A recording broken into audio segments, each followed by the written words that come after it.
కాళోజీ నారాయణరావు గారి అద్భుతమైన కవిత పూరిటి పాప.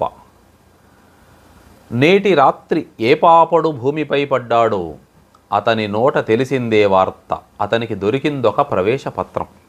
అందుకనే వాడు విశ్వ కవాటం వద్ద ఎలుగెత్తి తన అధికారాన్ని వెల్లడిస్తున్నాడు. పిడికెడంత లేడు కానీ పిడికిలి మాత్రం బిగించే ఉన్నాడు. ఏదో తెలియని ప్రతిజ్ఞ, ఆ భాష ఎవరికీ బోధపడదు.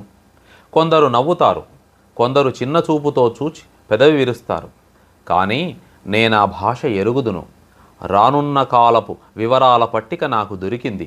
భూమిపై పడిన పాపని సజీవ నేత్రాలలో వాని పరిచయ పత్రము చదువుకొన్నాను.